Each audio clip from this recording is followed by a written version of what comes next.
নমস্কাৰ সকলোকে স্বাগতম জনাইছোঁ আগন্তুক টেট পৰীক্ষাত সফলতাৰ বাবে ল'ব লগা 5টা কৌশলৰ বিষয়ে আপোনালোকক অৱগত কৰিব বিচাৰিছোঁ। প্ৰথম কৌশলটো হ'ল নিজৰ দুৰ্বল বিষয়সমূহ বাছি উলিওৱা। নিজৰ দুৰ্বল বিষয়সমূহ বাচিলে সবল বিষয়সমূহো ওলাই যায়।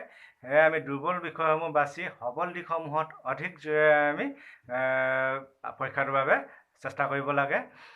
দুৰ্বল যিবোৰ বিষয়, ধৰা হ'ল কোনোবা এজন ছাত্ৰ বা প্ৰাৰ্থী গণিত বিষয়টোত খুব বেয়া, সেই গণিত বিষয়ৰ যিবোৰ প্ৰাথমিক ধাৰণা সেইবিলাকে তেওঁ ল'বলৈ চেষ্টা কৰিব লাগে। প্ৰাথমিক ধাৰণা আকৌ কেনেধৰণৰ হ'ব পাৰে? গণিত বিষয়টো এটা বিষয়, ধৰা হওক ত্ৰিভুজ, সেই ত্ৰিভুজটোৰ কিছুমান প্ৰাথমিক ধাৰণা আছে। ত্ৰিভুজৰ পৰিসীমাৰ কথা আছে, কালিৰ কথা আছে, বাহু কোণ সেইবিলাকৰ কথা আছে। ধৰা হ'ল তিনিটা কোণৰ সমষ্টি 180 ডিগ্ৰীহে এটা ত্ৰিভুজ গঠন হ'ব পাৰে। ত্ৰিভুজৰ কালি, হাফ ভূমি প্ৰণোন্নতি, এই যিবোৰ প্ৰাথমিক ধাৰণা সেইবিলাক এই দুৰ্বল বিষয়বিলাকৰ ক্ষেত্ৰত খুব গুৰুত্ব দিব লাগে। আৰু যিবিলাক সবল দিশ হয় সেইবিলাকৰ ক্ষেত্ৰত প্ৰাথমিক ধাৰণাবিলাকৰ বিশেষ প্ৰয়োজন নাথাকে। ইয়াত আমি সম্পূৰ্ণ বিষয়টো খৰচি মাৰি পৰীক্ষাটোৰ বাবে সাজু হোৱাটো বাঞ্ছনীয়।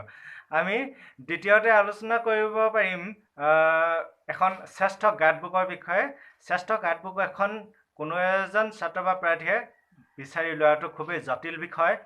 ইয়াৰ বাবে অগ্ৰজনৰ দিহা পৰামৰ্শ খুবেই প্ৰয়োজন হয়। সেয়ে এই জটিল বিষয়টো সমাধান কৰিবলৈ নিজেই আগবাঢ়িব লাগিব। এইটো মোৰ ব্যক্তিগতভাৱে ক'ব বিচাৰোঁ যে মই ভাল পোৱা এখন শ্ৰেষ্ঠ গাইডবুক হ'ল টেটৰ বিষয়ত এখন শ্ৰেষ্ঠ গাইডবুক হ'ল আছাম একাডেমিক চেণ্টাৰৰ গাইডবুকখন। বহুতো সংস্কৰণ প্ৰকাশ পাইছে এইখন কিতাপৰ। সংস্কৰণৰ ওপৰতো এখন গাইডবুকৰ জনপ্ৰিয়তা নিৰ্ভৰ কৰে। গতিকে সংস্কৰণৰ কথা সেয়ে কৈছোঁ আপোনালোকক। আৰু মই গৌৰৱ কৰি ক'ব পাৰোঁ যে ডিব্ৰুগড় জিলাৰ ভিতৰত শ্ৰেষ্ঠ হোৱাত এই কিতাপখনে মোক যথেষ্ট সহায় কৰিছিল। গতিকে আপোনালোকে এই কিতাপখন অভ্যাস কৰিব পাৰে। তদুপৰি এই বিষয়টো সম্পূৰ্ণ ব্যক্তিগত আপেক্ষিক হয়। অৰ্থাৎ কোনো এখন কিতাপ কোনো এজন প্ৰাৰ্থীৰ বাবে কিমান ভাল বেয়া হ'ব সেই প্ৰাৰ্থীজনে সেই কিতাপখন ব্যৱহাৰ কৰাৰ ওপৰত নিৰ্ভৰ কৰিব। এই কিতাপ এইখনেই ভাল বা সেইখনেই ভাল বুলি বিশেষ কথা নাথাকে। তথাপি এখন ভাল বা পৰীক্ষাটোত ব্যৱহাৰ উপযোগী এখন কিতাপে পৰীক্ষাটোত আপোনাক আগবঢ়াই নিবলৈ, সফলতাৰ দিশত আগবঢ়াই নিবলৈ সহায় কৰিব। আমি 3 নম্বৰ কৌশলটোৰ বিষয়ে আলোচনা কৰিব পাৰোঁ সময় ব্যৱস্থাপনা। সময় ব্যৱস্থাপনা অকল টেট বুলি নহয়, যিকোনো পৰীক্ষাৰ বাবে সময় ব্যৱস্থাপনা অতি জৰুৰী বিষয়। সময় ব্যৱস্থাপনা কৰিব জনা ছাত্ৰ ছাত্ৰীয়ে প্ৰতিটো নম্বৰ, গোটেই প্ৰশ্নকাকতখনৰ প্ৰতিটো নম্বৰ ভালদৰে গুৰুত্ব দি শুদ্ধ উত্তৰ কৰাত যথেষ্ট সহায় পায়। টেটৰ কথা যদি আমি আলোচনা কৰোঁ 150 নম্বৰৰ ভিতৰত 150 মিনিট দিয়া হ'ব, 2.5 ঘণ্টা। গতিকে দেখা যায় 1 নম্বৰত 1 মিনিটকৈ পৰিছে। কিন্তু এই ধৰণে যদি বাচিবলৈ যোৱা হয় তেতিয়া আমাৰ দুৰ্বলতাটো তাতেই ওলাই পৰে। অৰ্থাৎ ক'ব বিচাৰিছোঁ যে যিবিলাক বিষয় কোনো এজন প্ৰাৰ্থীৰ বাবে অলপ জটিল, সেই বিষয়সমূহত তেওঁ পৰাপক্ষত সময় বেছি দিয়াৰ প্ৰয়োজন। ধৰা হ'ল 4টা বিষয়ত তেওঁ 25 মিনিটকৈ 30 মিনিট নল'লে যেনিবা 25 মিনিটকৈ যদি তেওঁ লয় 4টা বিষয়ত 100 মিনিট, তেতিয়া যিটো বিষয় তেওঁৰ বাবে জটিল আছিল সেই বিষয়টোত 50 মিনিট গুচি যায় আৰু যাৰ বাবে তেওঁ সেই বিষয়টোত অলপ ধীৰে সুস্থিৰে উত্তৰসমূহ কৰাত যথেষ্ট সহায় পায়। গতিকে এই ধৰণে তেওঁ পৰীক্ষাটোৰ সফলতাৰ ক্ষেত্ৰতো আগবাঢ়িব পাৰে। গতিকে সময় ব্যৱস্থাপনা অতি প্ৰয়োজন। 4 নম্বৰ কৌশলটোৰ বিষয়ে যদি আলোচনা কৰিবলৈ যাওঁ, নোটৰ কথা নিশ্চয় আলোচনা কৰিম যে নোট, যিকোনো পৰীক্ষাত যিকোনো বিষয় সহজভাৱে বুজি পোৱাত নোটৰ প্ৰয়োজনীয়তা যথেষ্ট বেছি। এটা নোটে লং কুৱেশ্যন হওক, শ্বৰ্ট কুৱেশ্যন হওক, যিকোনো ক্ষেত্ৰত সহায় কৰিব পাৰে।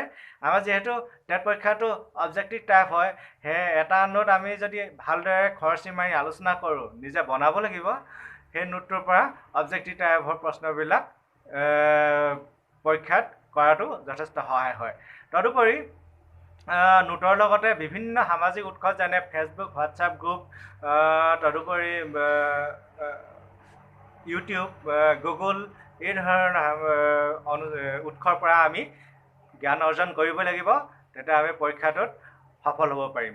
তদুপৰি সেইবিলাকৰ পৰা যিবিলাক প্ৰশ্ন পোৱা যায়, ইউটিউব, ফেচবুক, হোৱাটছআপ গ্ৰুপৰ পৰা যিবিলাক প্ৰশ্ন পোৱা যায় বা গাইডবুকৰ পৰা, সেই প্ৰশ্নসমূহৰ এখন প্ৰশ্ন কাকত প্ৰস্তুত কৰিব লাগে আৰু সেই প্ৰশ্ন কাকতসমূহ এক নিৰ্দিষ্ট সময় ব্যৱধানত শেষ কৰিবলৈ চেষ্টা কৰিব লাগে। আমি 5 নম্বৰ কৌশলটো যদি ক'বলৈ যাওঁ তেনেহ'লে পুনৰাবৃত্তিৰ কথা ক'ম। যিকোনো পৰীক্ষাত সফল হোৱাৰ ক্ষেত্ৰত পুনৰাবৃত্তি খুবেই প্ৰয়োজন হয়। পুনৰাবৃত্তি সেইটো যিটো পৰীক্ষাৰ আগমুহূৰ্তত কৰা হয় বেছিকৈ, আৰু সেই পৰীক্ষাৰ আগমুহূৰ্তত কমেও এসপ্তাহ 10 দিন পুনৰাবৃত্তিৰ বাবে ৰাখিব লাগে। 2-3 মাহ কোনো এটা বিষয় বা কেইবাটাও বিষয়, ইয়াত 5টা বিষয় আলোচনা কৰাবোৰ যথেষ্ট বেছি হৈ গৈ, আৰু এইবিলাক কথা যদি আমি পুনৰাবৃত্তি নকৰোঁ তেনেহ'লে পৰীক্ষাটোত আমাৰ পৰীক্ষা হলত সেইবিলাক যথেষ্ট বেমেজালিৰ সৃষ্টি হয়। সেয়ে আমি পুনৰাবৃত্তি কৰিবই লাগিব। এসপ্তাহ 10 দিন পৰীক্ষাটোৰ আগত পুনৰাবৃত্তি কৰিব, আৰু যিবিলাক কনচেপ্ট বুজি পাইছিল সেইবোৰ নহ'লে পুনৰাবৃত্তি নকৰিলে সকলোবিলাক পাহৰণি গৰ্ভত হেৰাই যাব। সেয়ে পুনৰাবৃত্তিৰ প্ৰয়োজন।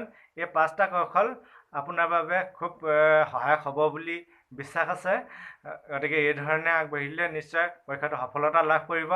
আৰু আপোনালোকক চেনেলটো ছাবস্ক্ৰাইব কৰিবলৈ বিনম্ৰ অনুৰোধ জনালোঁ। ধন্যবাদ।